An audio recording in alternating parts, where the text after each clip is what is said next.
کے لیے. لیکن اس کا مطلب یہ ہے کہ نیند جو ہے انسان کو غفلت کی طرف لے جاتا ہے. شدہ بات ہے. اسے شعور نہیں رہتا وہ کس حالت میں, اسے شعور نہیں رہتا وہ سو رہا. جب اسے نیند آ رہی ہو تو حالت سفر میں کیوں نہ ہو, چاہے گردن کسی میں بھی ٹکرائے وہ سوئے گا. انسان کو جب نیند آتی ہے تو وہ اتنا بے شعوری کے حالت میں آ جاتا ہے, غفلت میں اتنا آ جاتا ہے کہ وہ اگر مسجد میں بیٹھا ہے تو وہاں سوئے گا, وہ اگر مجلس میں بیٹھا ہے. اس لیے کہ نیند پر کسی کا اختیار نہیں ہے, نیند پر کسی کا کنٹرول نہیں ہے. وہ چاہے کہ نہ سو پر سو جائے گا. اس کا مطلب یہ ہے کہ نیند, اب یہ میسج ہے, نیند انسان کے شعور کی زندگی کو ختم کر دیتی ہے. نیند انسان کو غفلت کی طرف لے جاتی ہے. اس کا مطلب یہ ہے کہ اگر قوم کا شعور ایک لمحے کے لیے بھی سو جائے تو قوم میں تفرقہ پڑ جاتا ہے. پتہ نہیں یہ جملہ کہاں تک پہنچنا چاہیے نا بھائی. اس کا مطلب یہ اگر کہیں تفرقہ ہوا ہے تو اس بستی کے مومنین کا شعور سو گیا. اگر شعور جانتا رہتا تو یہ قوم میں تفرقہ نہ ہوگا.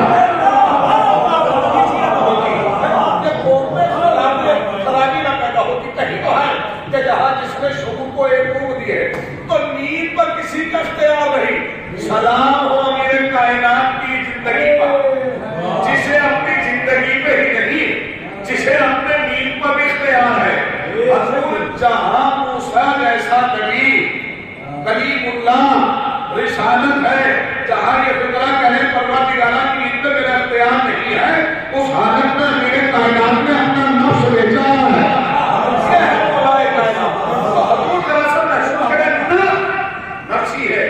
نفس کے میں بہت سارے معنی بیان کر چکا. ابھی دو معنی اور بیان کروں تاکہ بات تمام ہو جائے. جو تو پوری دن گزر جائے اور نفس کو میں نہ سمجھا سکتا. نفس ہے کیا وجہ تو قوم میں غفلت پیدا ہوتی ہے چونکہ لفظ جو ہے ترجمہ نہیں ہے نفس کا. تو نفس ہے, نفس انسان کو اعلیٰ بناتا ہے, نفس انسان کو جو ہے وہ رسوا بھی کرتا ہے, پستگی کی طرف بھی لے جاتا ہے. یہ نفسی ان میں ایک نفس ہے نفس امارہ, ایک نفس ہے نفس لوامہ. اچھا دیکھو مذہب و ملت کی قید نہیں, یہ میں فکرہ آزاد کر کے کہہ رہا ہوں. آپ دنیا کے کسی بھی مذہب میں چلے جائیں,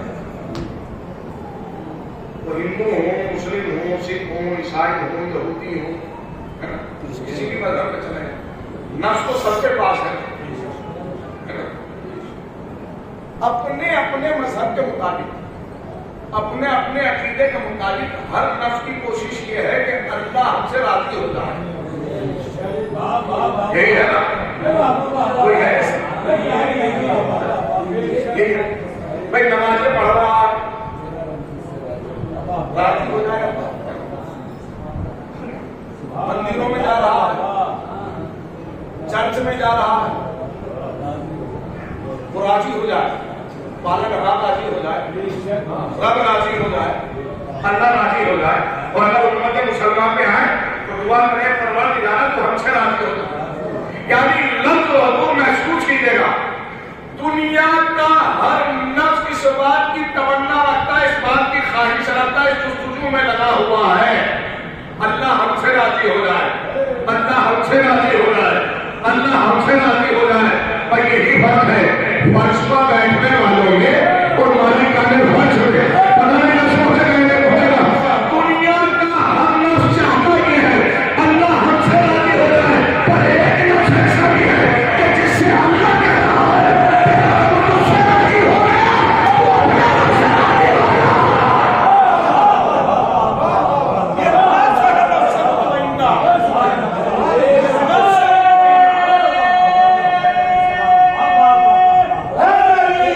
Oh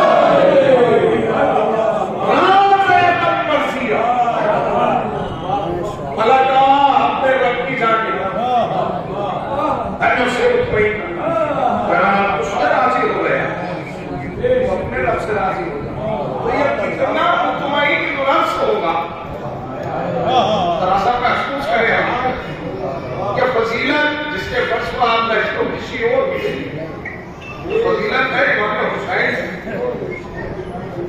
کتنا مطمئن نفس ہوگا. میں مطمئن اطمینان کی کیفیت ہے کہاں تک بیان کروں. آپ اگر اپنے جذبات کو تھوڑا سا قابو رکھیں تو میں ایک کیفیت بیان کروں. اطمینان کی کیفیت مطمئن ہونے کی کیفیت کا طرف سے محسوس کتنا مطمئن ہوگا جس سے اللہ نے کہا ہو تیرا رب تجھ سے راضی ہو وہ اپنے رب سے راضی ہو. مطمئن دیکھیے آپ اطمینان دیکھیے اس نفس سے اطمینان کتنا. میں اس کی وضاحت کر رہا ہوں مسائل نہیں پڑھ رہا ہوں اس کی وضاحت کر رہا ہوں. ابھی اللہ نہ کرے آپ سلامت رہے آپ کے اہل و عیال سلامت رہے عزیز و احباب سلامت جہاں آپ مومنین ہیں سلامت رہے. ابھی اللہ نہ کرے کہ کسی کے گھر سے کوئی کال آ جائے مثلا میرے ہی گھر سے کال آ جائے اور ایک حادثہ ایسا گزر جائے کہ جس کی اس طرح میرا نفس نہ بات سکے. میرے کسی ایسے عزیز کو رخصت کہنا پڑے کہ جس کے جو میرے دل کے بڑے قریب تھا یا میرا سرپرست تھا یا جس سے بڑی اونچیت تھی. اگر کسی کے گھر میں ایسا حادثہ ہو جائے تو اس کے نفس کی حالت کیا ہوتی ہے. جس حالت میں بھی ہوتا ہے گھر کی طرف جانا حتی الامکان مسجد میں ہی کھونا حتی الامکان مجلس میں ہی کھونا ہونا ہی ہونا چاہے.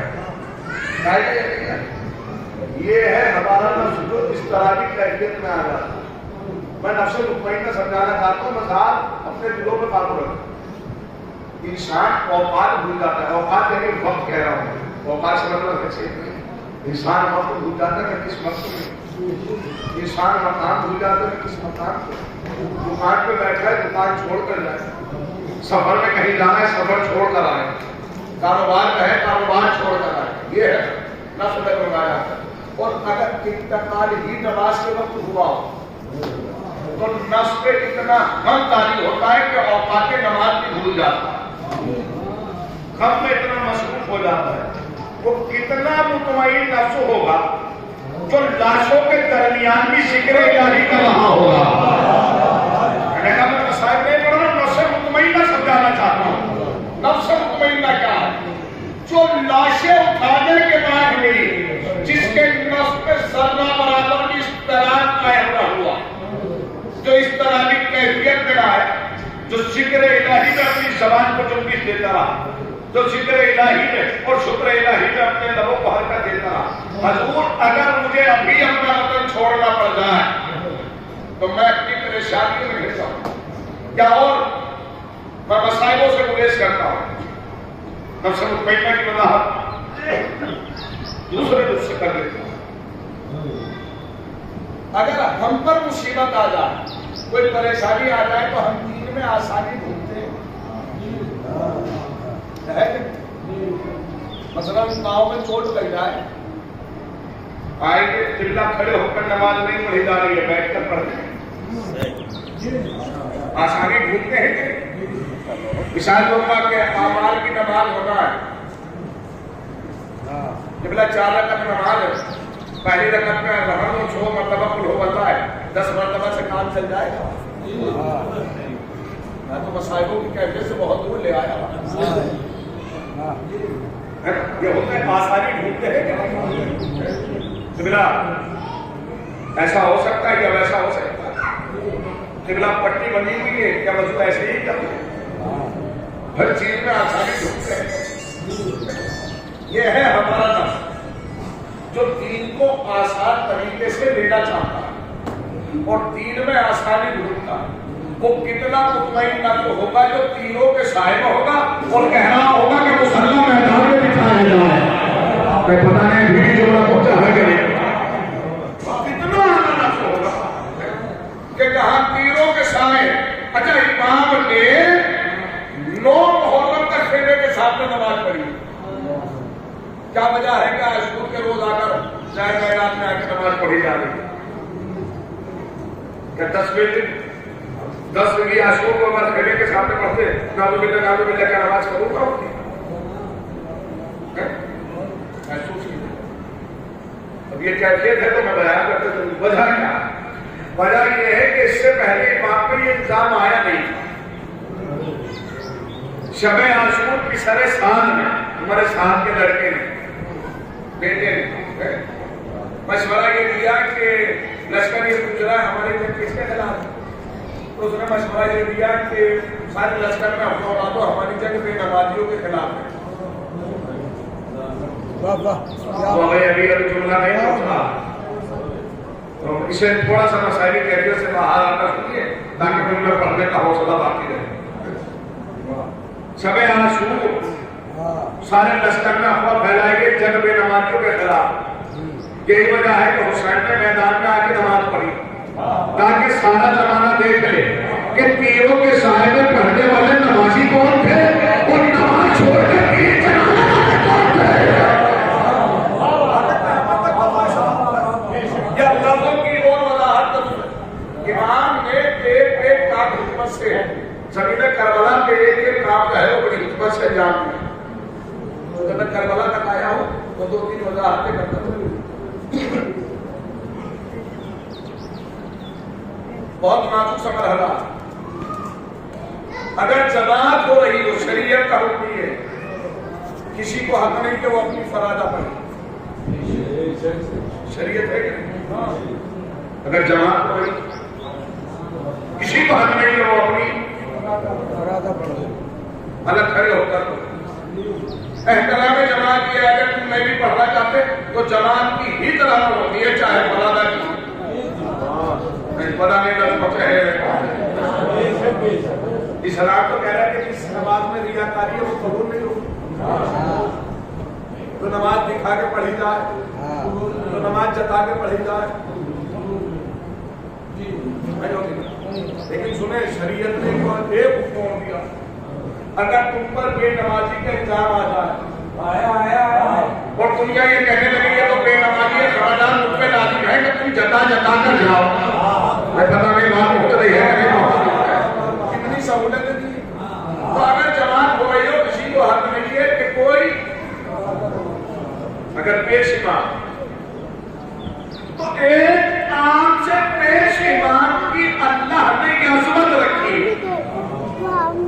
یہ احترام رکھا ہے کہ اگر وہ جماعت کرا رہا ہو کسی کو حق نہیں کہ وہ فرادہ پڑھے اور اگر جماعت وقت کا امام کرا رہا ہو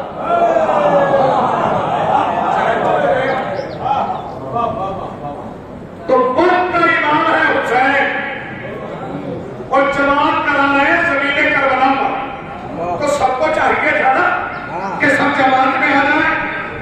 لیکن سوہر بن کہن وہ صحیح اپنا سینہ لے کر جماعت کے سامنے کھڑے ہیں. میں نے 2 ظاہری آپ کے ذہن میں رکھے اگر صاحبہ نے شوق ہے تو میرا ملازمت کو محسوس کیجیے گا.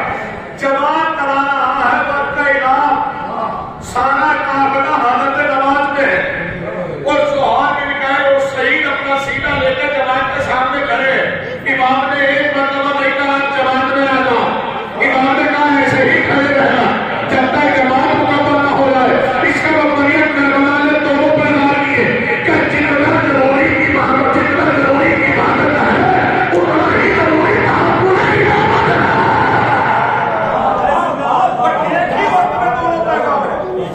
جتنا ضروری نماز چھوڑی جا سکتی ہے ورنہ تحفظ امامت چھوڑا جا سکتا ہے. یہ ہے کربلا. اور کربلا میں پھر امام نے معلوم نصیحت کی بڑے خوددار انجام دیے بڑی تبلیغیں پیش کی. اور یہ جو اس کے خواہش کی گئی ہے کہ ویسے کیا جائے تبلیغ ہونی بھی چاہیے. تو میرے پاس آج کا سب سے بڑا مسئلہ عموماً یہ اعتراض ہو جاتا ہے کہ حضور تبلیغ نہیں ہو رہی اور اگر ہو رہی ہے تو ایسا نہیں ہوگا. تو ہو سکتا ہے کہ میرے گناہوں کی وجہ سے میری زبان کی تاثیر ختم ہو گئی. اللہ نے میری زبان سے وہ تاثیر چھین لی ہو کہ جس سے مومنین کے دلوں کا اثر ہو سکتا ہے مجھ سے کوئی گناہ ایسا سرزد ہوا کسی اور سے ایسا گناہ سرزد ہوا کہ جس کی زبان کی تاثیر چھین لی. لیکن یہ تو نہیں کہہ سکتے کہ نعوذ معصوم کی زبان کی تاثیر بھی ختم ہو جائے. مولوی کی تو ہو سکتی معصوم کی تو نہیں. ایمان کی تو نہیں. کائنات کے سب سے بڑے مبلغ، سب سے بڑے تبلیغ اسلام کرنے والے کا نام ہے حسین۔ دلیل یہ ہے کہ جو جوان کا لاشا اٹھانے کے بعد بھی کہہ رہا تھا میں اپنی دعوت سلام دیتا ہوں، اس سے بڑی تبلیغ کیا ہوگی؟ آپ ذرا پہچانے اس نفس کو۔ اچھا میں اس کی وضاحت کروں، میں اپنی شان، اپنا معیار، اپنا اسٹیٹس، اپنا لیول یہ سمجھتا ہوں کہ اگر شاہپور میں آج میرے ساتھ کوئی شخص بدتمیزی کرتے تو میں اپنا معیار یہ سمجھوں گا کہ اب کبھی شاہپور خطاب کرنے نہیں جائیں گے، کبھی شاہپور والوں سے ملیں گے نہیں، ہے نا، کبھی معاف نہیں کروں گا، یہ ہے کہ نہیں؟ میرا مثال یہ ہے، میں اپنا اسٹیٹس حقیر آدمی ہوں نا، وہ کتنا اعلیٰ نفس ہوگا جو قربانیاں دینے کے بعد بھی اسلام کی طرف بلا رہا ہے۔ ذرا سا محسوس کریں، میں نفس مطمئنہ سمجھانا چاہتا ہوں۔ تو امام حسین زمین کربلا میں تبلیغ کر رہے ہیں، پہلے معصوم کی زبان کی تاثیر سمجھیے، معصوم کی زبان میں اثر کیا ہے؟ معصوم کی زبان کا اثر یہ ہے کہ معصوم اگر انگریزوں کو اشارہ کرے وہ کلمہ پڑھنے لگے، تذکریہ۔ معصوم اگر کہے کہ اگر میں چاہوں یہ دیوار سونے کی ہو جائے، دیوار، معصوم اگر کہے میں اگر چاہوں یہ درخت آگے آئے اور چھپ کر مجھے سلامی کرے، معصوم اگر کہے کہ یہ پتھر اٹھے گا ابو لہب کی گردن میں ڈل جائے، معصوم ابھی اور وضاحت کروں تو ایک دلیل اور دیتا چلوں، معصوم اگر کہے قالین پہ بنی ہوئی تصویر کو اشارہ کرے، بہت سے ناگے میں ہیں آپ خدا کے بعد، یہ معصوم کی زبان کا اثر ہے۔ میں نے 5 مثالیں لکھی ہیں آپ کو، 5 موجودات گنائے ہیں، 5 واقعات، 5 الگ الگ معصوم کے، رسالت مآب، امیر کائنات، امام موسیٰ کاظم، امام علی رضا۔ ذرا سا سنیے پھر رسالت مآب، بھائی میری طرف متوجہ رہے اور 2 جملے سنتے جائیں، محسوس کیجئے گا۔ امام کی زبان کا اثر یہ جو میں نے 5 چیزیں گنائی ہیں یہ سب بے جان ہے،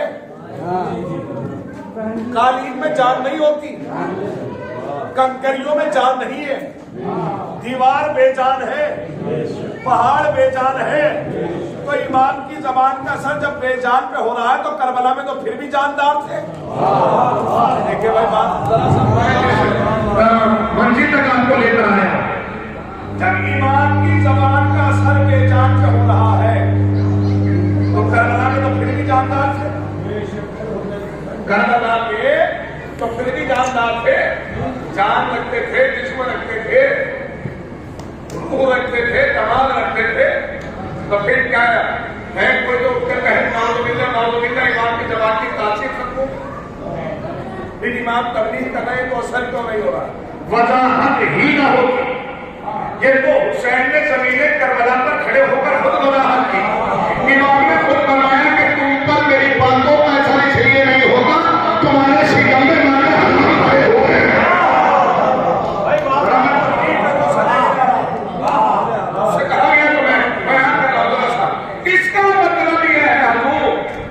جس کے سکم پہ مال حرام موجود ہو، مولوی تو بہت دور کی بات ہے سرکار، اس پہ امام کی بات کا سامنے ہو، امام خود کہہ رہے ہیں تم پر میری باتوں کا اثر اس لیے نہیں ہوگا تمہارے سکم مال حرام سے بھرے ہو۔ آخر یہ مال حرام کام کیا کرتا ہے جو اثر نہیں ہونے دیتا؟ اس لیے کہ یہ جان پیٹ میں نہ کام ہے ان کا، ڈیمیج کرے تو پیٹ کو ڈیمیج کرے، کان تو اوپر ہے، دماغ اوپر ہے، دل بھی اوپر ہے، تھوڑا سا محسوس آج مقدس حضرت نے حدیقت الشیعہ میں لکھا، انہوں نے کہا کہ مال حرام پہلا کام یہ کرتا ہے کہ مال حرام سننے کی اور سمجھنے کی صلاحیت چھین لیتا ہے۔ پتہ نہیں یہ وضاحت ہو جاتی تو مجلس تمام ہو گئی، بس مجلس ہم نے آپ کی بتائی۔ مال حرام کام یہ کرتا ہے کہ سننے کی اور سمجھنے کی صلاحیت چھین لیتا ہے، نہ سننے دیتا ہے نہ سمجھنے دیتا ہے، نہ سننے دیتا ہے نہ سمجھنے دیتا ہے، نہ سننے دیتا ہے نہ سمجھنے دیتا ہے۔ تو اب مولوی سے قبر کے دہانے پر بٹھا کر 3 دفعہ نہیں، پوری رات کہلوائیے اسماعیل سن